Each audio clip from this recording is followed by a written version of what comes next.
Eto, para sa mga relasyong tago, mahirap. Mahirap yung tao na gusto mong ipagsigawan na sa'yo.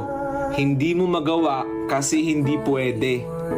Ang daming bawal, ang daming restrictions, ang daming conditions.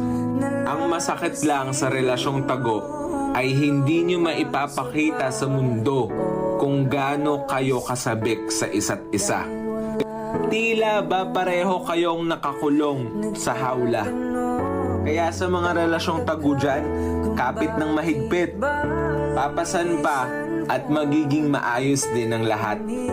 Naniniwala ako na darating ang panahon na hindi nyo na kailangang itago ang inyong relasyon.